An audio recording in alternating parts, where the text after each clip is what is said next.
الحمد لله نحمده ونستعينه ونستغفره ونؤمن به ونتوكل عليه ونعوذ بالله من شرور أنفسنا ومن سيئات أعمالنا من يهده الله فلا مضل له ومن يضلله فلا هادي له ونشهد أن لا إله إلا الله وحده لا شريك له ونشهد أن سيدنا وحبيبنا وشفيعنا وسندنا ورحمتنا ومولانا محمدا عبده ورسوله أما بعد فأعوذ بالله من الشيطان الرجيم بسم الله الرحمن الرحيم ويزداد الذين آمنوا إيمانا رب العالمین مونږ له ډېر لوی نعمت را کړی دی چې هغې ته ایمان وایي. په دغه ایمان مونږ مؤمنان یو، مونږ مسلمانان یو، او دې کې د مونږ څه کمال نشته، نه د خدای کرم او د خدای پاک فضل دی. او الله قرآن شریف کې په خپله یو اعلان کړی دی. بعضې خلک برالل او نبی علیه السلام مبارک ته به د خپلو منځونو د روجو ذکر کوم او وی به د الله رسول زه خو منځ کوم، زه روجي نیسم، زه نیکی کوم. الله قرآن شریف کې اعلان وکړ یمنون علیک ان اسلموا، چې دا خلک پتا د خپل مسلمانۍ احسانونه راړی. اسلام د عمل نوم دی. دی وی زه منځ کوم، صدقې ورکوم، روجي نیسم، نو پتا د خپل مسلمانۍ احسان راړی. قل لا تمنوا علی اسلامکم، دا ورته ووایه چې په ما د خپل مسلمانۍ احسانونه مه راړوئ. بل الله یمن علیکم ان هداکم للایمان، الله وی زما احسان قبول کې چې د دنیا سره او سپین کافر مې پرېښودل او ستا په سینه کې به د ایمان رڼا ور واچوله. ټول وایه الحمدلله. مونږ خدای د مسلمان مور او پلار نه پیدا کړي، په مسلمان ملک کې پیدا کړي او د اسلام په معاشره کې پیدا کړي. او چې پیدا شو مونږ نه پوهېدو او ملا صاحب راله په غوږ کې بانګ ویلی دی او په بل غوږ کې راله اقامت ویلی دی او دمونه یې ورباندې چولی دی، او چې ماشوم یې په زانګو کې زانګولې نو مور به راته د خدای نوم اخېسته، اللهو به یې درته وی د خدای نوم. که امریکا کې پیدا وی نو بیا به دې څه کول، کافر به وی. که په روس کې پیدا وی نو بیا به دې خدایم نه منه، ټول عمر به دوزخ خشاک وی. او که په جاپان او په جرمني کې او په استرالیا کې او په لندن کې او د کافرو په ملکونو کې پیدا وی نو نه به دې خدای منه او نه به دې رسول پاک منه. نو دا خو مونږ خدای ته نو ویلی چې خدای مونږ په مسلمانانو په ملک کې پیدا کا او د مسلمان مور او پلار نم پیدا کا. دا د خدای خپل فضل دی او د خدای کرم دی، او مونږ له د خدای د دې نعمت د شکریې توفیق راکړي. رونو ایمان خو مونږ له خدای راکړو، خو د ایمان به اوس مضبوطول پکاري. که د ایمان مضبوط نی او کچی نو دا ډیر په اسانه وځي، او که د ایمان کله مضبوط او کلکی نو دا په اسانه نه وځي. زمونږ د امام صاحب رحمت الله علیه او مذهب دی هغه دا دی چې ایمان په مقدار کې زیاتې کمې نه قبلی، لیکن دا ایمان په طاقت کې مضبوطوالی او سستوالی قبلی. دا کلکیږي، مضبوطیږي او دا سستیږي، نو ایمان به کلکاو. او خدای پاک د هغې دپاره نښې پیدا کړي دی. الله وایي ویزداد الذین آمنوا ایمانا، دغه نښو سره خدای پاک د سړي ایمان مضبوطی او پخی یې، پوخوالی چې ورته وایي، او کلکی یې. قسم دی چې ایمان کلکی دا په اسم نوځي بیا، او که ایمان کمزوری زر ختمیږي. زه به د هغې مثال دله درکم. لکه بعضې رنګ دی چې هغه په دې سیمټو کې ور واچوي، نو هغه چې پلستر پې وکې نو که ته ډېره مږې هغه رنګ به صفا او پاک روځي خو دا به د دې دیوال نه رجیږي نه او یو هغه رنګي چې په برش دیوال نه ورکې که په هغې د معمولي غوندې چاکو راښکه یا یو خښته دې پرې راښکه نو په کلپ به ته هغه رنګ لاندې ودانګي نو کم رګ چې په رګونو کې دننه ننوتي په سیمټو کې دې ګټ کا دیوال له دې پلستر کا او د زړه په رګونو کې دننه وردننه شي د ایمان بیا وتو والانی او کم ایمان چې په برش لکه دیوال له رنګ ورکې هغسې دا ډېر زر تختی ختمیږي بیا یو تابعی دی لوی شخصیت دی ابو مسلم خولانی رحمت الله علیه هغه په یمامه کې یو سړي د پیغمبرۍ دعوه کړې وه د هغه نوم و مسیلمة الکذاب مسیلمه وی زه پیغمبر یم او د پیسو د لالچ دپاره یې د پیغمبرۍ دعوه کړې وه ځکه یو ځل حضور پاک له مدینې شریفې ته راغی او ډېر لوی لښکر یې ځان سره راوستی و یوازې هم نو لوی لښکر و ورسره نو د مدینې نه بهر یې پړه وغورځاو نو حضور پاک وله ورغی او د حضور پاک سره حضرت ثابت ابن قیس ابن شماس رضی الله عنه دته به خطیب الانصار وی دله خدای ښکلی اواز ورکړی او فصاحت او بلاغت وله خدای ورکړی نو خبره به ډېر اثرناکه وه نو چې ورغی نو هغه پیغمبر علیه السلام ته وی یو څو خبرې را سره وکړه وی یا خو به داسې وکړو چې په شهري علاقو به سته حکومتي او په بانډو به زمه حکومتي دا را سره فیصله وکړي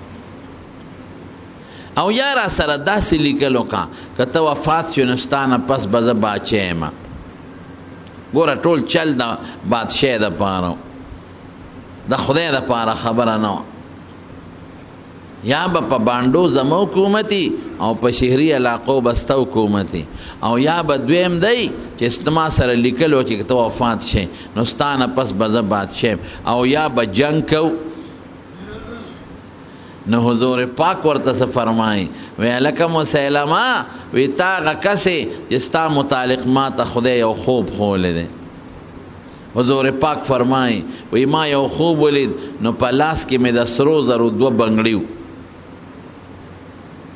فاهم نشانهما نو د هغې په وجه زه فکرمن شوم چې خدایت بنګړي پیغمبر او هغه ته په لاس کې بنګړي او بیا د سرو زرو بنګړي خوب مې لیده نو په خوب کې راته چوي چې پوکې وله ورکا نو ما وله پوکې ورکه نو په پوکي والوتل او ختم شو یو پوکی سره ختم شو نو فکرمن خوشم او په یو پوکی ختم شو نو تاسو هم اقای یو دیو یو بل یو کس هغه ته اسود عنسی وی فکر خمراله پیدا کړی دی سوچ او ټینشن کې بچولم خو ان شاء الله په یو پوکی بدوانه ختمېږي او بیا ورته حضور پاک او فرمایل نبی علیہ السلام سره د کجوري یو لخته وه وی که دا غواړي والله چې دام دله در نه کم دله بادشاهي غواړي دا خبرې د بادشاهي دي که خبرې د پیغمبرۍ دي خبرې دې اوس د بادشاهي شروع کړې دا چوکه به هم در نه کم او ما ته بیشه او که ما ته رشا کړل الله به دې هلاک کړي او خدای به دې تباه کړي او زه دنه لاړم نورې خبرې سره نه کوم ثابت ابن قیس دا دې ناست دی به سره باقي خبرې وکړي ته لاړ نبي علیه السلام نو هغې مسیلمة الکذاب یو لویه چرچه جوړه کړه او د خپل علاقې خلک یې ځان سره ملګري کړل هغې به وایي دا پیغمبر دی د دروغې پیغمبرۍ دعوه حالانکه حضور پاک فرمایي انا زما نه پس بل پیغمبر به نه راځي انا خاتم النبیین د ټولو پیغمبرانو اخیري پیغمبر دی او یو ځل یو فرمایل وی یو بلډینګ مثال ورکوي لکه یو بلډینګ دی او هغه بلډینګ د خښتو نه جوړ دی یوه خښته پکې کمه ده نو یو سړی ګیر چاپېره ګرځي یاره وی ډېر ښه بلډینګ دی ارمان که دا یوه خښته پکې پوره شوه نو څه ښه وی نو حضور پاک وی د دغې بلډینګ د اخیري خښته زیم د پیغمبرانو بلډینګ په ما مکمل شوی دی نو دغه سړی د پیغمبرۍ دعوا وکړه، جادوګر غوندې سړی خلک ورپسې شو. نو دا ابو مسلم خولاني رضی الله تعالی عنه دی رونیو تابعی دی رحمت الله علیه، او ته وی په ما ایمان راوړه، هغه ځا کدو د غلو بوجه په ته ایمان راوړه، ته خو ما ته معلومه ټول چل دی باچې له جوړ کړی دی. وی ښه اور کې دی غورځوم، سزا داسې در کوم چې د دنیا د تماشې سزا وي. وی ښه چې څه دی خوښوي فقزما، چې څه دی خوښوي کوه. نو دی مسیلمة الکذاب دی دروغجن پیغمبر د اور بل که، څنګه چې نمرود اور بل کړی ابراهیم علیه السلام یې پکې غورځولی، اور یې بل که. وی که په ما ایمان راوړی خو پرېږدم دی، او که په ما ایمان نه راوړی نو دی اور ته یې غورځوم. ابو مسلم خولانی رحمت الله علیه ورته وی وی اور ته مې غورځی وی وی تی بل که ستا نه غورځولو نه مخکې ورته زه یو ټوپ وامه ګورم چې ما خپل خدای سوځوي او که ما به ونه سوځوي. چې اور یې بل که او دی غورځو، ابو مسلم خولانی د ټولو نه مخکې اور ته ور ټوپ کړی او په اور کې ګرځي. د اور سوی او د اور تو د الله په لاس کې دی. ایمان کلک کیسم نشتا، ټیټ ایمان ساته په الله، او دا یقین ساته چې دا اور د دې تو د خدای په لاس کې دی، او دا اور یخول د خدای په لاس کې دی. ټیټ ایمان ساته، ټیټ په خدای ایمان ساته. دا عقیده لره چې جوړون کې خدای دی، دا عقیده لره چې بیماری راوستون کې خدای دی، دا عقیده لره چې عزت او ذلت د خدای په لاس کې دی. او دا ټیټ عقیده ساته چې کم ځای ماله خدای د مرګ مقرر کړی هملته به مرګ خامخا راځي. په دنیا کې مې د څوک هم نشي بچ کولی، هېڅ هم نشته. مونږ چې ناجوړه شو په زیارتونو پسې ګرځو. هلکه زیارتونه دی لري چې ته به بیمارۍ علاج له وله ځې، ولې دا حکیمان دي که دا ډاکټران دي.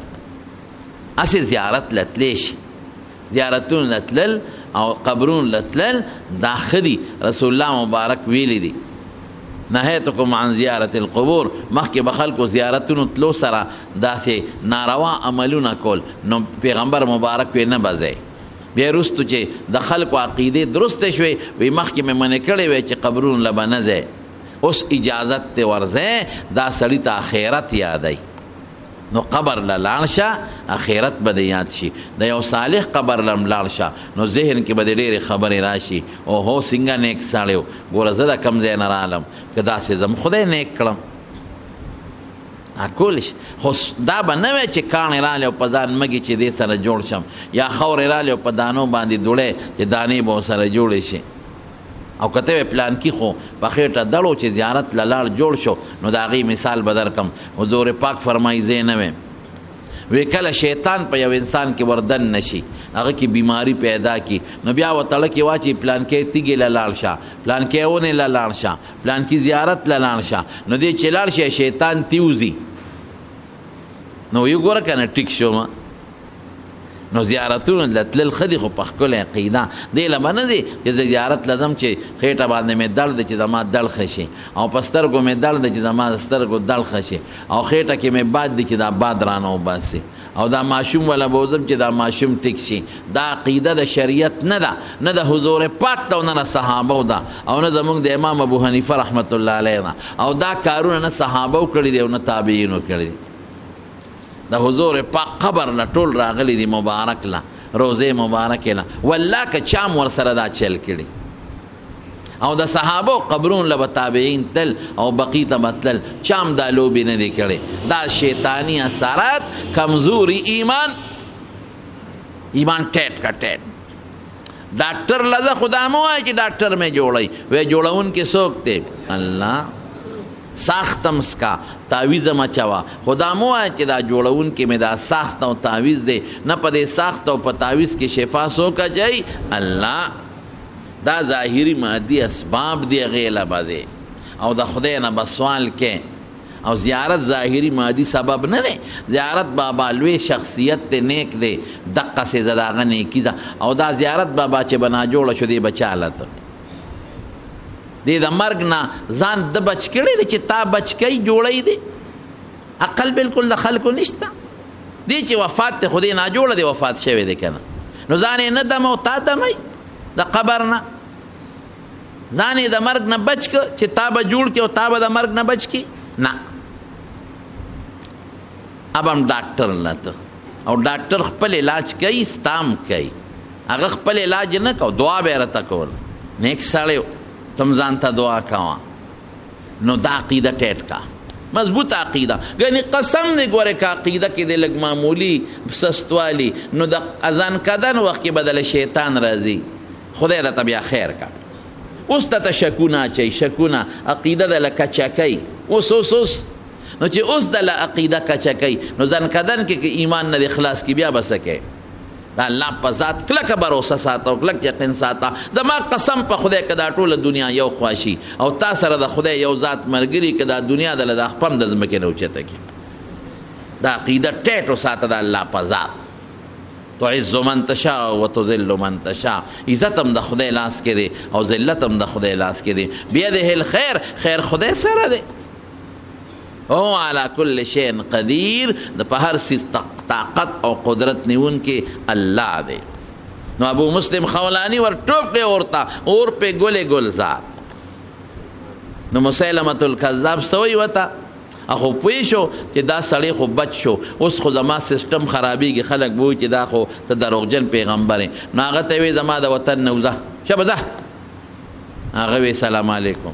نو راغی مدینې منورې ته او دې خبرې دونه شهرت وخوړه، داسې خبره ډېره مشهورېږي. ټول قافلو والا خبر خور که چې په یمامه کې یو سړی مسیلمه اور ته غورځولی دی، اور پې سوړ شوی دی. نو چې مدینې شریفې ته راغی، نو په مدینه شریفه کې په مانځو درې لمونځ یې کو. نو حضرت عمر فاروق رضی الله عنه ورته راغی، هلکه مسافر یې میلمې؟ وی یو. وی د کوم ځای یې؟ وی د یمامې.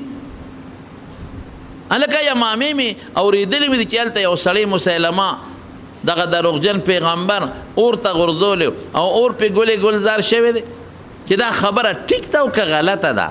هغه ورته وی چې کومې اور ته غورځولی او اور پې ګلې گلزار وا دی مخکې ولاړ دی، ښه زه یم. وی تی؟ وی او څه دی نوم دی؟ ابو مسلم خولانی. او عمر ورته حیران شو. وی اله راځه د پیغمبر مبارک خلیفه لدې بوزم، حضرت ابو بکر صدیق رضی الله تعالی عنہ لدې بوزم. نو چې حضرت ابو بکر صدیق له بوته، نو هغه ته څه وایي؟ وی ابو بکر یو سړی درته نه ښیم؟ وی څوک راته ښی؟ وی داسې سړی درته ښیم چې د حضور پاک په امت کې خدای پاک په هغه د ابراهیم علیه السلام یادونه تازه کړي دي. داسې سړی درته ښیم. د ابراهیم علیه السلام نقشه پکې خدای مونږ ته ښکاره کړه او د ابراهیم علیه السلام یادونه پکې خدای تازه کړل. ابراهیم علیه السلام نمرود اور بل که کوم اور یې بل که، داسې اور یې بل که چې مرغۍ پې بره پر نه شو وانه. او چې کله ابراهیم علیه السلام راوسته ورغورځو، نو چل نه ورته چې څنګه یې ورغورځو، چل ولا نه ورته، څنګه یې وغورځو. نو سیب شیطان ولا راغی چل یې ورته وخو. هغه د دوزخ د غورځولو طریقې هغه ته معلومې وې. نو ورته یې وی یو مچوغڼه جوړه کړې، یو باڼچک، او په هغې په ټال به دې کښېنې، او چې ټال له دیکه ورکې نو پړې به وشلی زنځیر، نو دې به د اور منځ ته ورغورځېږي. نو چې ابراهیم علیه السلام یې پې کښېنو، نو ټال نه اوچتېده، زور ورکوي نه اوچتېږي. نو شیطان ته خو پته و چې فرشتو نیولی دی. نو شیطان ورته ورشه پیغلی جنکې راولې او سرونه پې سرتور کې. نو چې پیغلی جنکې راوسته او سرونه یې سرتور کړل، نو د رحمت فرشتې لاړې پورته شوې، نو ټال آسان شو. نو فرشتو الله ته وی یا الله دا یو ستا دقه یو بنده دی مؤمن، نو ټول تا نه مني او د خدای دعوه نمرود کړې ده، اور ته غورځېږي ربه بچې کا، مونږ له اختیار راکا چې مونږ لاړ شو مونږ د ده مدد وکړو. وی ورشه فرشتې نمبر په نمبر راځي ابراهیم علیه السلام ته څه وایي؟ وی مونږ نه مدد وغواړه. وی سوال نه پیدا کېږي چې ابراهیم به د غیر الله نه مدد وغواړي. ابراهیم به د الله نه علاوه د بل چا نه مدد نه غواړي. چا نه به مدد غواړي؟ الله نه به غواړي. جبریل علیه السلام ولا راغی، وی دا ما سره فرشته ده او د وریځو او د بادونو ده، که ته وې نو دی به دا اور به اوچت کې او د نمرود دیانو په دې کورونو کې به یې ورخور کړي. اوس به طوفان او زول سیلی بناولي دا د باران دا اوس به باران راولي دا اور به مړ کي شا به وایا وی تاسو په خپل اختیار راغلی که د خدای په اختیار وی نه په خپل نشو راتلی د خدای په اختیار وی زما رب ما نه خبر دی که نه وی یو رب خدا نه خبر دی بس چې رب خبر دی دویم ټکې پکې نشته ربی اعلم بحالی رب خبر دی او رب خبر دی چې رب می خبر دی په آرام کینه نو چې څنګه ورغورځه اورته الله فورا اورته اعلان وکړه یا نار کونی بردا و سلاما علی ابراهیم اوره ګورې دا طاقت سوزش ته کې ما پیدا کړی دی یخ شه یخ او معتدل دومره یخم نه چې تکلیف د یخوالي نه ولا ورکې کولی شي الله که نشي کولی ټیټ ایمان مضبوط ایمان اسم نشتا پا اللہ بروسا پا اللہ کلک یقین اسباب به استعمالو دا نه چې نه خدای مونږ له اسباب راکړي مونږ به هم کوو روژه به هم نیسو هلکه دا مونږ روژه دې نشي بوتلی په دې به خدای خوشحاله شي نو الله بر جنت ته بوځي اسباب به استعمالی ډوډۍ به هم خوري علاج به هم کې دارو درمل به هم خو یقین به په دې اسبابو نه ساتي عقیده به په چا ساتي په الله د ایمان رڼا ډېر مضبوط شی دی جی چې ایمان کلک شو رڼا ته ګوره اے حدیث پاک کې راځي چې مؤمن په پولیس ورات ځي اوهو مسلمان چې په پولیس ورات ځي نو د دوزخ به د لاندې نه آواز ورکي یا مؤمنو اسرع اے مسلمانه لږ زر ځه الله دوزخ ورته چغه وایي اے مسلمان اسرع فإن نورک اطفأ ناری ستارنا زما اور مړ زما توی ختم کر فإن نور ایمانک ستا د ایمان رڼا اطفأنی مړې کړم اطفأنی مړې کړم مړ ستا د ایمان رڼا زما تو ختم کو لږ زر پوری وځه د ایمان رڼا ته د دوزخ اورم نشي ټینګېدی ایمان مضبوط ایمان او یقین کلک مضبوط ایمان او مضبوط یقین دا الله په ذات دا مطلب نه چې ګنې اسباب بنې استعماله خو بروسه مه کوه وی په دې اسبابو نتیجه به الله ورکوي دا کلکه ټیټ خبره ساته نو اور د دوزخ اعلان ورته کوي زرزه شبه فټافټ پوری وځه ګورې فإن نور ایمانک اطفأنی ستا د ایمان د رڼا زما تو ختم کو تو می ختمیږي زر پوری وځه هلته هم درته نقصان نشي رسول او دا پوټینی ایمان دا رنګ په شان دا رنګ په شان دا ګوره د ټینګې نه دی دا په یو موټرګي هم ختمیږي دا په یو موټرګي په یو 10,000 روپۍ هم دا ختمیږي دا په 60,000 روپۍ هم ختمیږي دا په یو پوټینه تنخام ختمیږي دا انجیوز منجیوز والا ګرځي دا ګرځي په تاسو مړه موټرګي بدر کما بیا دې خدای هم پری دي بیا رسول هم پری دي بیا ایمان هم پری دي بیا بل تم وي مړه داسې ګډې وړې دي ولی یو موټرګي ومنته نو چې دا په یو موټرګي او دا په یو 10,000 او 60,000 روپۍ او دا زکات په دې پارمونو کې میمان تختی دا ایمان نه دی دا اسې رنگ دی سواد تتریو ما یو مولانا صاحب عجیبه خبره کوله وی دلته دا انجیوز والا ښځې ګرځي دا ښځې بې ستره کوي او دا یو شی شروع کړی چې دا ښځې بار دی روزي او بار ګرځی نیک بختو ته سړي کې څه فرق دی سړی بار ګرځي ته په کور کې قیده کړی دا پراپګنډه کوي ته جیل کې پراته کور کې قیده پراته جیل کې بورقه دې غټه په سري چې بار نه وځي دا ظلم ولې دی ښځو سره دی دا خبرې کوي دا زیاتې ولې دی ښځو سره ښځې دې بار روزي ګرځي دي که نه عجیبه ده دا سړي سره دا زیاتې ولې دی چې دا سار ګوټ ته کښېني او تر ماسپښینه پورې ګوټ کوي دا راولې دی ګوټ ته هم کښېنوه که نه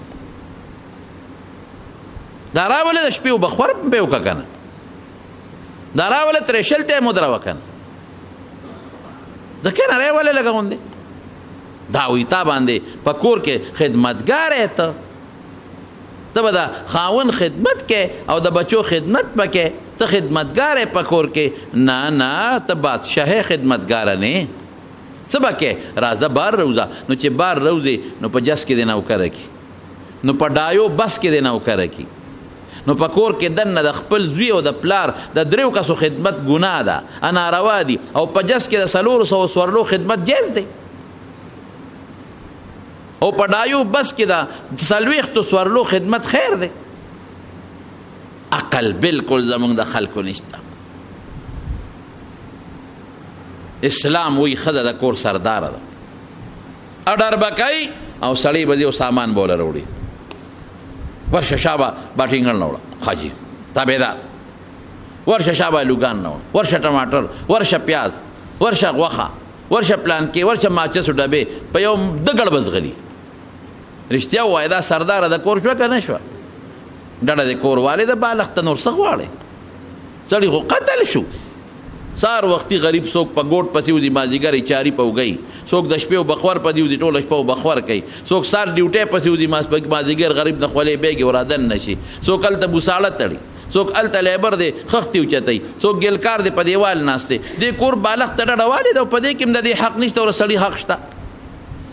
بجلیګر مولوي صاحب د خدای وبخي بعضې خبرې به ډېرې مزېدارې کولې، هغه به یار حق هم ولا ورکړی دی، وی بس یو حق یې پاتې دی چې د بالا ماڼۍ په دې سړک زه ورته لاندې شم او دا راباندې راسوره شي او په دې سړک په دې بازار کې ګرځوم.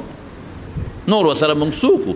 جامه والا سړی راوړي، پیزار سړی راوړي، کور والا سړي جوړ کړی دی، مهر سړي ورکړی دی، دا ډاکټر له سړي بوځي، د ډوډۍ تنظام ورله دی کوي، د دارو درملو دی کوي، د بچو هغه دی کوي، د سخر خواښې هغه د میلمستیا خدمت یې دی کوي، د میلمنو نور څوک یې غریب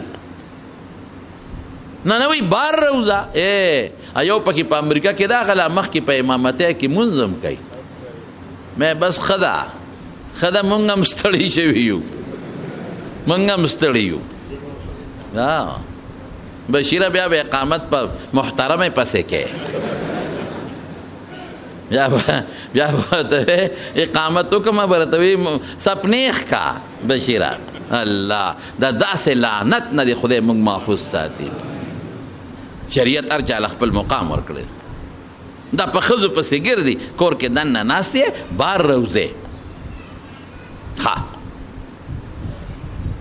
یو ښځه وی لاړه نو هلته کې انجیوز والا جینۍ و بربنډه غوندې، نو هلته د کور زنانه باټینګن بینګلی منګلی څه پخول لګیا ده غریبه. نو دا ورته وي دا څه کې؟ وی دا سبزي پرې کوم. وی دا چا راوړې ده؟ وی دا مې خاوند. وی دا څه له پرې کې؟ وی د خاوند او بچو ځان له پرې کوم چې ویې خورو. نو هغه د انجیوز والا جینۍ ورته وي په دې کور کې غوا ولاړه وه، په موږي ګیه خوړه. وی تاو دی غوا کې څه فرق دی؟ غوالم ګیا راوړي او پی تیلی، او تالم سبزي مبزي راوړي او خدمت دنالي.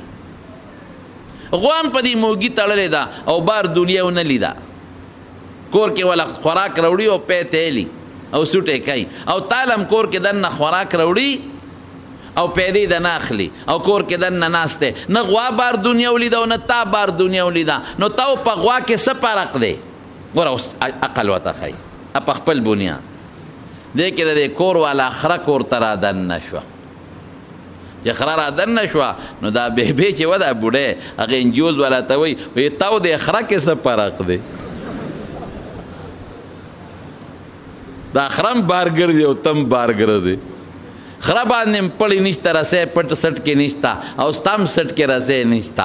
دام په ډیرانونو ګرځي او تم په ډیرانونو ګرځي، ګندونو سره ګرځېدل.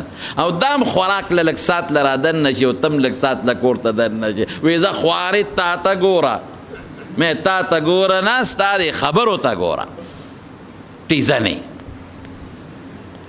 نو دا قسمه ښځې ګرځي او په ښځو کې غلط پرچارونه کوي.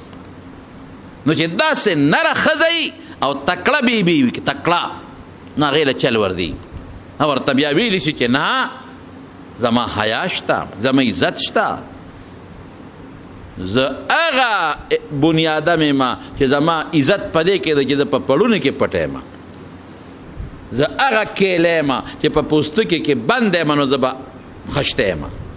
او چې پوستکي رانه لرې کې او بربنډه مې کې نو بیا هغه کیله باندې ماشو بڼېږي نو زر څښا شي. داسې ده که نه ده؟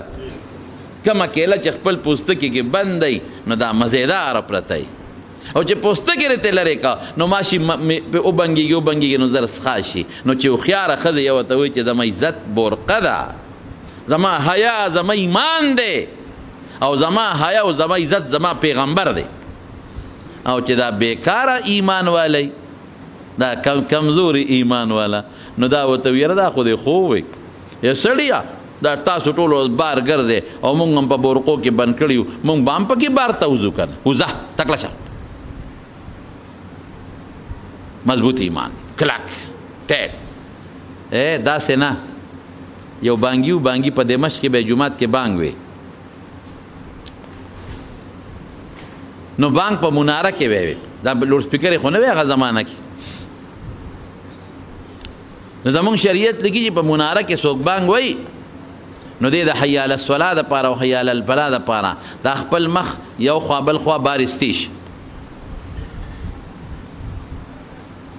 نو مناره کې بانګ وي نو حي علی الفلاح چې څنګه مخ د منارې نه بار اوستو نو د جومات د خوا کې یو یهودي کا بابا ری داغه کور دی، نو هلته په یو جینۍ نظر پریوت، چې نظر یې په څنګه پریوت په جینۍ باندې، نو بانګ یې زر په منډه خلاص کو او سر یې ورتا کړ. او جینۍ ته نیغ ګوري، یا خدای دې په تڼا کسټ کورې کا بوډا بابا د شپې تو یو پردو کورونو ته ګوري. ا جینۍ ورته نظر شو، هغې ورته وکتل، ای بابا دا څه کې پردو کورونو ته ګوري، خوشه خدای دې بې خو باسه شرمېدلې. بابا ورته وی جینۍ ډېره مې خوښه شوې، ومې لیدې او بس اوس مې خوړه نه صبرېږي او ما سره نکاح وکړه. دا چې په ورته تاویږي ما سره نکاح وکړه. ای بابا زه خو ستا د نوسۍ نام کشری یم، د نوسۍ په د کړ وسۍ په ځای دی، ما ته ځان ته مه ګورو، ته ما ته شرمېږي نه. بابا وی نورې خبرې پرېږده، خو چې ته څه غواړې در کوم، خو ما سره واده وکړه چې څه غواړې، پیسې بنګله ډوډۍ چې څه دې خوښوي واده ما سره وکړه. بابا ته خدای ته وګوره، ځان ته وګوره او ما ته وګوره. بابا نه صبرېده. هغه جینۍ ورته وی ګوره زما دین بدل دی، زه یهودان یم، د یهودي لور یم او ته مسلمان یې. بابا ورته وی زمونږ په مذهب کې یهودانې سره نکاح جایز ده، مسله خو معلومه ده، یهودانې سره نکاح جایز ده. او ته څه وایي؟ په خپل دین کلکه وه، وی ستا په مذهب کې جایز ده، خو زما ضمیر اجازت نه راکوي چې زه د یهودي نه ما سوا بل چاته واده شم، زما ضمیر اجازت نه ورکوي. د بابا ایمان ته مه ګوره، د هغې هغې ته مه ګوره. زه چې وادېږم یهودي ته به واده کېږم، بل چاته نه واده کېږم. جینۍ چې څومره مهر غواړئ، ځمکه دوکان پیرې، هغه زمانه کې چې څه ورته یاد کړل، ته مهرباني وکړه ما سره واده وکړه، بس زما زړه بیله. جینۍ پوه شوه چې بابا اوس نه صبرېږي، نو جینۍ ورته وایي نو زه خو به اله زه خو یهودي نه ما سوا بل چا سره نکاح نه تړم، نو که یهودي کېږي راځه، زه ټیک ده چې ته بوډا سړی او زه پیغلی یم، رکوټې جینۍ او ته مسلمانې بوډۍ او عمر ډېر فرق لري، نه پلار سره نه مور سره سلام هم نه ده کړی، خو زه راځه بې صلاح دې ښځی یم، زه راځه راکوزي که چې زه بس نکاح تړو، خو په دې شرط چې یهودي کېږي به. ښځې مه کوه زما نکاح د سره جایز ده، وی که جایز هم ده خو زما ضمیر اجازت نه ورکوي، زه نه ودېږم مسلمان ته. هغه بوډا بابا ورته وایي نو ښه نو خامخا دا شرط دی، دقه شرط دی، دا شرط منې بس راځه اوس نه دی ښځی یم، بس نکاح تړو بس ښځه دی شو، زه چې ځو راځه. وی ښځې بل شرط ولګوه او یا اتیا کاله بانګونه مې ویلي دي، بس وی یا به دا خپل ایمان لري یا به موصلې، اوس به پته ولګي. وی دا خبره دې مضبوطه روي، وی ښځه ایمان مې پرېښود یهودي شوم درلم، ښځې له ایمان لا، خو چې وی ایمان مې پرېښود یهودي شم او راکوزېده په پوړی خپه وښویده په خوشحالۍ کې چې ټس شو لاندې راغې، دا سټې په ځمکه ولګېد او مردار شو، ختم ایمان لا. زما وروڼو خدای دې د داسې ایمان نه وساتي. دا زه نه وایم، رسول الله صلی الله علیه وسلم فرمایي وی ډېر کرته یو انسان او د جنت په منځ کې به یو لیش مزل وي، یو لیش او داسې کار به تیو شي چې دا لیش مزل به پاتې او دنه به داسې کار وشي چې دی به دا جنت په ځای دوزخ ته ورلړه شي. دا کچه ایمان، پټینې ایمان. وایي زه به له مونځونه کوم او غریب یم او خان بابا مونځ نه کوي او مالدار دی. دا څه خبره؟ زه ورله مونځونه کوم، ته ځان لګې که ته یې خدای لګې. نیت خو دې ده الله دپاره دی، خو فایده خو یې تا طرف. خدای ستا په مونځونو څه کوي؟ وایي زه وله روجې نیسم او پلان کې نه نیسي، د هغه موټر شته او د ما نشته. نو هغه محنت کړی، ته محنت وکړه. د هغه به پلار محنت کړي، ستا پلار نه دی کړی. د هغه پلار محنت کړی دی، د هغه نیکه به محنت کړي، ستا پلار هم نه دی کړی، نیکه دې هم نه دی کړی.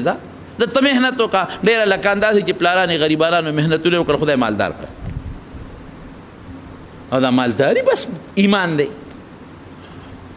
بس موټر او موټر او موټر او پلان کې دا څه خبرې دي؟ غټه قسم د خدای په ذات، قسم د تخرم چې دا تندې د خدای ته په دې مصالح لګو کړه دی نه د خدای لوی نعمت او سکون په د دنیا په یو نعمت کې مشته. او دا چاته خدای نصیب کړی دی؟ وایا مونږ ته. نه چې ته بانګ وې الله اکبر او بانګ وې او ته ورسره وې الله اکبر. زما قسم په خدای کړه دی نه لوی نعمت برشته. دا مطلب نه دی چې مال ښه نه دی. خدای د ټولو له ښې موټرې ورکړي، مال ښه شی دی.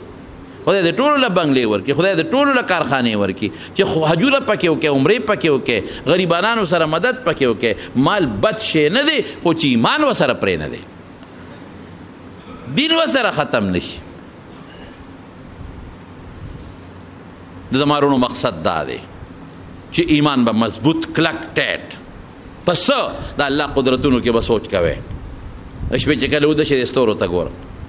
ان فی خلق السماوات والارض واختلاف الليل والنهار لآیات لأولی الالباب. یا خدایا دا څومره ښکلې ستوري دي پیدا کړي دي. الله دا څومره ښکلې سپوږمۍ دې پیدا کړې ده. الله دا څومره ښکلې غرونه دې پیدا کړي دي. او الله دا بېستن اسمان، الله اکبر. او دا څومره ښکلې رنګ او دا خشته اوبه او دا ابشارونه او دا خدای دا ښکلې ځمکه او دا خشته بچی چې د خدای را کړی دی او دا ښکلې کور دې را کړی دی خدایا او دا روغې سترګې دې را کړی دي. دې ته ګوره چې ستا ایمان مضبوطېږي. د خدای قدرتونو ته ګوره او د خدای لویي ته معلومه کړه.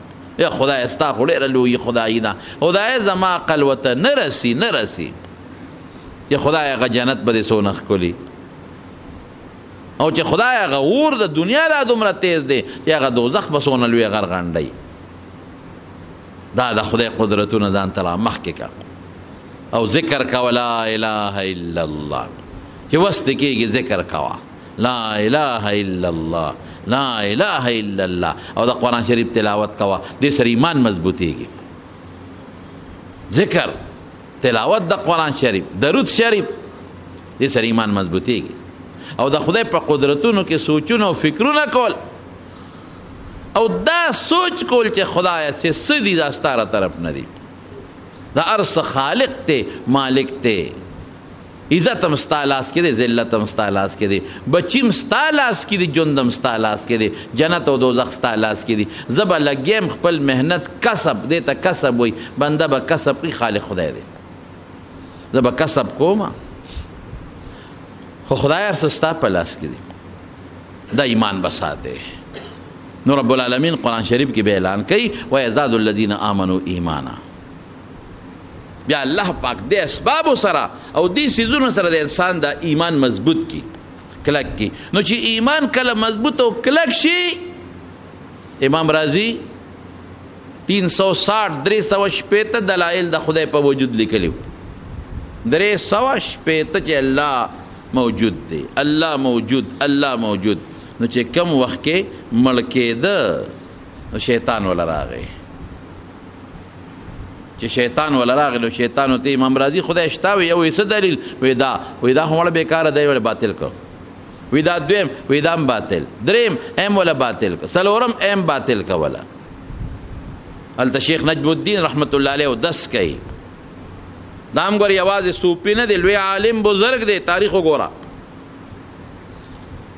هغه اودس کوي او شاګرد ورته اوبه اړوي او لګیا دی په لاس اوبه اړوي. شاګرد وایي خدای دا په داسې چلو شو، لوټې مې وله په یو لاس تشې کړئ اخره کې موټې راواغېسته او داسې وروشغه وی چې نیکبخته بې دلیله خدای منم. اوهو شاګرد ته وی صاحب دا څه چلو شو؟ وی امام رازي ځنکدن. امام رازي څوک دی؟ لوی عالم او فلسفي او شیطان ورسره په باس دی. هغه ورته وی خدای شته؟ شیطان وی نشته. یو دلیل ایم ولا ختم. 360 کې ټول ولا ختم کړه، اخیری یو دلیل پاتې ما ته خدای کشف وکړه. موټې اوبه مې واغېشتې، ورو مې ویشتې، د هغه په سینه د پاسه ور پرېوتې. مې وایې چې بې دلیله. امام راضي اخره کې وی مړه شیطانه ځه، بې دلیله خدای یو دی. نو شیطان ته پنجې وویستې. که دا ما موټې نه وې ورغورځولې نو اخري دلیل یې مولا باطل کړی نو امام راضي به ډوب کړی. نو چې امام راضي ورته نشي ټینګېدی، ما ورته به ورته ټینګ شو. بس لنډ دا چې عقیده ټیټ کا. بس خالق و مالک الله. زه صرف کسب کوم، زه صرف خپل عمل کوم. عمل اختیار دی زما، کسب کې الله مال اختیار را کړی دی. او دې عمل کې درستو د طاقت خدای چي. لاس کې مې طاقت الله چي، سترګو کې الله چي، زړه کې خدای چي. خالق و مالک رب ذوالجلال. بس او خدای به مې بچ کړي د شیطان. زه نشم بچ کولی. زه به خپل کوشش کوم، خپل محنت به کوم. د الله قدرتونو کې سوچ، د الله ذکر کول، تلاوت د قرآن شریف او دریس شریف کو به انشاءالله کنه. دې کې سوچ کوئ او بې ځایه وخت مه تېروئ. نن سبا د فیسبوکونو او د موبایلو د خلکو تبه یې وکړله. خلک یې د تسبو نه خلاص کړل، خلک یې د ذکر نه خلاص کړي دي. نو رب العالمین دعا کوي چې خدای پاک زمونږ ایمان کلک کړي، الله یې زمونږ ایمان مضبوط کړي، خدای زمونږ ایمان مضبوط کړي، الله زمونږ ایمان کلک کړي، خدای د ایمان د زوال نه مو ساتي. زمونږ د جمع یو ډېر ښه ملګری سبحان الله صاحب د دې کولاړن وفات شوی دی. او یقینا چې تر څو پورې د غریب په وجود کې سکت و نو موږ له منځله راته او غریب باندې هارټ اټیک راغی، هغې سره وفات شو. ډېر نیک سړی و چې رښتیا خبرې، ډېر ښه سړی و. علماو سره هم ډېر محبت او مینه وه. دعا ورته وکړئ چې خدای پاک یې مغفرت نصیب کړي، رب العالمین یې وارثانو له او بچو له صبر ورکړي، او الله تعالی بچو له صبر ورکړي، وارثانو له خدای پاک صبر ورکړي، او الله پاک د نورو غمونو او د فتنو نه محفوظ وساتي. بل زمونږ د دې محلې سره خوا کې د دیدارآباد بشیر خان هم وفات شوی دی او 5 بجې جنازه د هغه دپاره هم دعا کوي چې خدای پاک مغفرت نصیب کړي. پرون نابل زه په لاره تلم او حاجي صاحب سید رحمان حاجي صاحب دې دواړه ولاړو، را سره ښه خبرې اترې وکړې. دعا کوي چې الله تعالی مغفرت نصیب کړي. زولن خان بچا صاحب د هغې زوم هم دی او خوری هم دی، هم وفات شوی دی. خدای د ټولو مغفرت نصیب کړي. چې څومره مردګان دي خدای دې مغفرت نصیب کړي، او وارثانو له دې خدای صبر ورکړي، او زمونږ ایمان دې خدای مضبوط او طاقتمند کړي. خدای موږ د ایمان د زوال نه وساتي. یا الله چې کوم بیماران د شفا والا ورکړي. زمونږ د پېښور د هغه کارخانو یو ملګری د هغه مور او پلار دواړه بیماران دي. دعا ورته وکړئ چې خدای پاک والا شفا ورکړي، الله روغ صحتونه ورکړي، او الله دا چې کوم دارو خوري دی کې دی ولا خدای شفا ورکړي، لاړې دی ولا خدای شفا کړي. او بل یو ملګری ورسره هغه سره څه مشکلات دي، دعا وکړئ چې الله پاک د مشکلاتو نه وساتي. بل یو ملګری دی ورسره ته وي هغه د پلوسۍ نه راځي، موږ له خدمت هم کوي، کار هم کوي، هغې ته څه مشکلات او څه پریشانۍ دي. دعا وکړئ چې خدای پاک د مشکلاتو پریشانو نه په امن کې وساتي، خدای پاک خیر کثیر نصیب کړي. خدای چې چا موږ ته دعاګانې ویلې، ډېر ملګرو په ټلیفونونو دعاګانې غوښتې دي، چا داسې غوښتې دي، خدای ټولو له دعاګانې قبوله کړي. یو ملګری د مشکلات دي چې چاته څه مشکلات دي، خدای هغه ول په خوشحالو بدل کړي. د چا په کورونو کې بیماران دي شفا ولا ورکړي. د مجلس کې گئے د جمعې ورځ د مبارکه دلته خدای دعا قبلای، او د لرې له ځای نه دلته مسافر راځي، هغه ریګي نه او پېښور نه او د سوات نه یو ځای بل ځای نه، د دې نه مسافرو دعا خدای قبلي، ځکه دا په اخلاص راځي، دا په ښه سوچ او په ښه نیت راځي. نو خدایه زموږ ټولې دعاګانې قبولې کړي، بیمارانو لم شفا ورکړي، او چې څوک تنګ دسته دي فراخه روزي ولا ورکړي، او خدای د رسول الله مبارک د جنډې لاندې مدرې، او د هغې د لاس مبارک د حوض کوثر اوبه نصیب کړي، او په دې وطن کې هم د قرآن او د سنت نظام راولي. او رب ذوالجلاله ته زمونږ مل شي، خدای ته زمونږ مل شي، خدای ته زمونږ مل شي. او چې د چا څه حاجت په زړه کې دی، په دې حاضرو مسلمانانو کې هغه تا ته حاجتونه معلوم دي، خدای حاجتونه له پوره کړي. خدای موږ د مخلوق د شر، د ګاونډ د شر، د فتنو د دواړو جهارونو په امن او امان کې وساتي، او اخر وخت کې په خپل دا کلمه نصیب کړي چې لا اله الا الله.